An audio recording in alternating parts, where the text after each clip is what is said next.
नमस्कार बच्चों आज का ये वीडियो है प्रेजेंट कंटीन्यूअस टेंस का। तो आइए इसकी पहचान देखते हैं क्या है और पढ़ेंगे प्रेजेंट कंटीन्यूअस के अफर्मेटिव सेंटेंस को। तो आइए देखते हैं इसकी पहचान क्या है, इसका नियम क्या है और इसका मेथड क्या है। तो बच्चों प्रेजेंट कंटीन्यूअस की पहचान क्या होती है? वाक्यों के अंत में रहा है, रही है, रहे हैं, रहा हूं आदि शब्द आते हैं। जब हम कोई वाक्य बोलते हैं तो उसके लास्ट में अंत में रहा है, रही है, रहे, जैसे मैं बाजार जा रहा हूं, तो ये शब्द आते हैं, ये प्रेजेंट कंटीन्यूअस टेंस कहलाते हैं। तो बच्चों प्रेजेंट कंटीन्यूअस टेंस की पहचान है। अब इसका हम पढ़ेंगे अफर्मेटिव सेंटेंस यानी सकारात्मक वाक्य, या निगेटिव हो या इंट्रोगेटिव हो, सबकी पहचान यही होती है। लेकिन हम इस वीडियो में पढ़ेंगे अफर्मेटिव सेंटेंस को। तो आइए, ये थी पहचान। अब देखते इसका नियम क्या कहता है। तो बच्चों जब कर्ता एक वचन का हो, कर्ता एक वचन यानी ही, सी, इट या कोई नाम हो, उसके साथ हम सहायक क्रिया इज का प्रयोग करेंगे। ये बच्चों तीनों है हेल्पिंग वर्ब। हेल्पिंग वर्ब यानी कि सहायक क्रिया, सहायक क्रिया। तो ये इसका प्रयोग करेंगे जब कर्ता बहुवचन का हो यानी यू, वी, दे, इसके साथ हम सहायक क्रिया आर का प्रयोग करते हैं। फिर कर्ता जब आई हो यानी आई यानी मैं की स्पेलिंग आई, आई के साथ हम एम का प्रयोग करते हैं। और बाकी चौथा है मुख्य क्रिया यानी कि वर्ब में मुख्य क्रिया में हम आईएनजी जोड़ देते हैं। तो ये था नियम। अब इसका मेथड क्या कहता है? सबसे पहले यानी सूत्र, किस सूत्र पे हम सेंटेंस को बनाएंगे। तो इस सूत्र क्या कहता है? सबसे पहले हम सब्जेक्ट लिखेंगे, वाक्य में जो सब्जेक्ट दिया रहेगा उसको लिखेंगे। फिर हेल्पिंग वर्ब लिखेंगे इज, एम, आर, किसके अनुसार? कर्ता के अनुसार। फिर वर्ब लिखेंगे, वर्ब में हम आईएनजी जोड़ देंगे। वर्ब लिखने के बाद उसके लास्ट में हम आईएनजी जोड़ देंगे। ये वेरी इंपॉर्टेंट है, वेरी मस्ट है, क्योंकि जब कंटीन्यूअस का वाक्य होता है यानी रहा, रही, जहां पे भी दिखे वो आईएनजी वर्ब में जोड़ दिया जाता है। फिर लिखेंगे हम ऑब्जेक्ट, फिर अगर वाक्य में कोई दूसरा शब्द दिया हो उसकी अंग्रेजी लिखेंगे। तो ये था मेथड, यानी कि इसी सूत्र पे हम सभी वाक्यों को बनाएंगे प्रेजेंट कंटीन्यूअस के अफर्मेटिव सेंटेंस को। अब देखिए बच्चों आपके सामने एग्जांपल है, आइए बनाते हैं कैसे बनेगा। पहला एग्जांपल क्या कहता है? तुम कविता पढ़ रहे हो। रहे हो आया है यानी प्रेजेंट कंटीन्यूअस टेंस है, और तुम कविता पढ़ रहे हो यानी कि साधारण वाक्य है, सकारात्मक वाक्य है।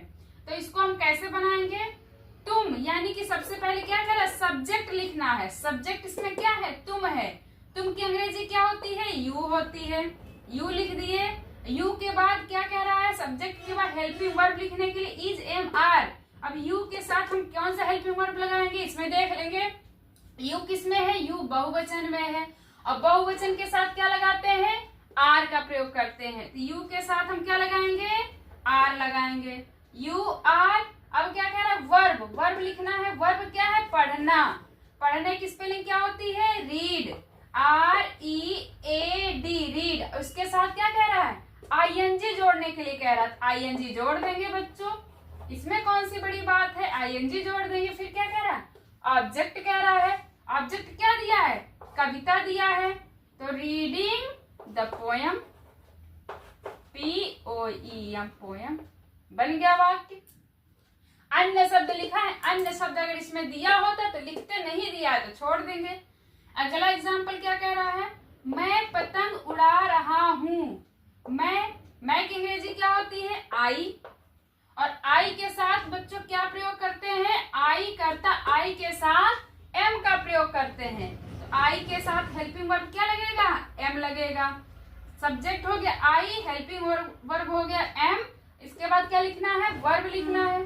वर्ब में क्या जोड़ना है? आईएनजी जोड़ना है। वर्ब इसमें क्या है? उड़ाना, उड़ा रहा हूं यानी उड़ाना। उड़ाना की स्पेलिंग क्या होती है?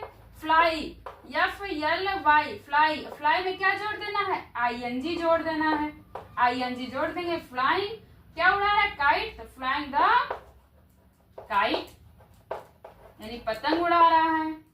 अगला एग्जाम्पल क्या कहता है, राधा मंदिर जा रही है। राधा एक नाम है और नाम क्या है, नाम हमेशा एक वचनकर्ता के साथ आता है। तो राधा, राधा,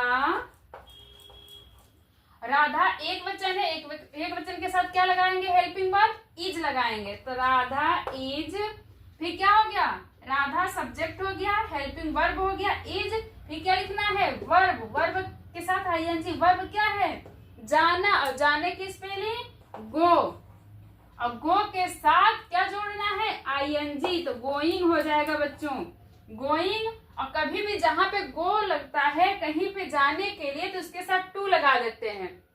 तो गोइंग टू, कहाँ जा रही है, मंदिर, तो going to temple, TEMPLE, temple, going to temple, मंदिर जा रही है। अगला एग्जाम्पल क्या कहता है, रामू पानी पी रहा है। रामू, रामू भी एक नाम है और नाम क्या है, एक वचन करता है, तो क्या हो जाएगा, रामू,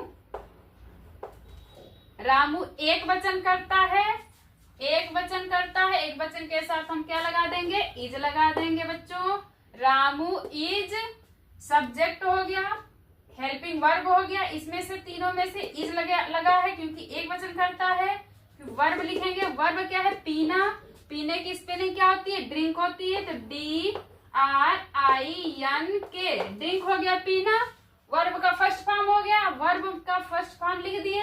फिर क्या कह रहा है, वर्ब में ING जोड़ने के लिए कह रहा है, तो ING जोड़ देंगे तो ड्रिंकिंग हो जाएगा, ड्रिंकिंग। फिर क्या पी रहा है, पानी पी रहा है, तो Ramu is drinking water, water, पानी की स्पेलिंग वाटर। अगला क्या कह रहा है, हम खाना खा रहे हैं।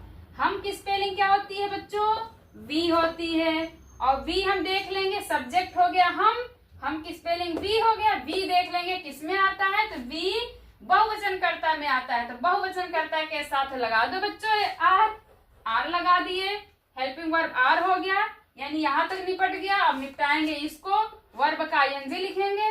वर्ब इसमें क्या दिया है, खाना दिया है, और खाने की अंग्रेजी क्या होती है, ईट होती है, EAT, ईट, और ईट के साथ ING तो जोड़ दो, ING जोड़ दिए, ईटिंग हो गया। फिर क्या खा रही है, खाना खा रही है, खाना खा रहे हैं, सॉरी खाना खा रहे हैं, तो eating food, eating the food लिख सकते हैं, फूड भी लिख सकते हैं बच्चों, ईटिंग द फूड। तो ये आपके सामने था प्रेजेंट कंटिन्यूअस अफर्मेटिव सेंटेंस, बहुत ही आसान तरीका, चुटकियों में आप समझ गए होंगे। तो एक बार स्क्रीनशॉट ले सकते हैं इसका। तो उम्मीद है बच्चों आपको समझ में आ गया होगा। अगर समझ में आ गया होगा तो चैनल सब्सक्राइब कर लीजिए और वीडियो को लाइक तथा कमेंट जरूर करें। Thank you.